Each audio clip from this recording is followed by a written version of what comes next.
గత కొద్ది రోజులుగా ఎడతెరపి లేకుండా కురుస్తున్న వర్షాలకు తెలంగాణ రాష్ట్రంలో వాగులు, వంకలు ఉధృతంగా ప్రవహిస్తున్నాయి.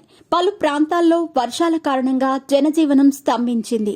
పలు జిల్లాల్లో వరద ఉధృతికి రోడ్లు కొట్టుకుపోయాయి. హుస్సేన్ సాగర్ తో పాటు రాష్ట్రంలోని పలు ప్రాజెక్టులు నిండుకుండలా మారాయి. మరోవైపు భద్రాచలం వద్ద గోదావరి నీటిమట్టం క్రమంగా పెరుగుతోంది. శనివారం 34 అడుగులు ఉన్న గోదావరి నీటిమట్టం ఆదివారం సాయంత్రం 7 గంటలకు 43 అడుగులకు చేరటంతో అధికారులు మొదటి ప్రమాద హెచ్చరిక జారీ చేశారు.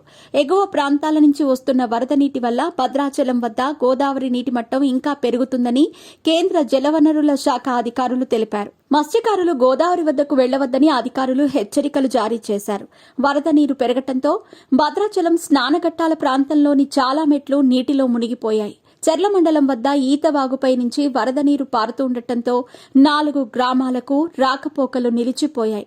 దుమ్ముగూడెం మండలం సీతవాగు, గుబ్బలమంగివాగు ఉధృతంగా ప్రవహిస్తుండటంతో పర్ణశాల వద్ద నారచీరల ప్రాంతం వరద నీటితో మునిగింది. భద్రాచలం నుంచి ఛత్తీస్గఢ్, ఒడిశాలకు వెళ్లే ప్రధాన రహదారి చెట్టి వద్ద వరద నీరు చేరటంతో తెలంగాణ నుంచి ఛత్తీస్గఢ్, ఒడిశా రాష్ట్రాలకు రాకపోకలు నిలిచిపోయాయి. గోదావరి దిగువన ఉన్న శబరి నదికి వరద నీరు భారీగా పోటెత్తడంతో భద్రాచలం నుంచి వరద నీరు దిగువకు నెమ్మదిగా ప్రవహిస్తోంది.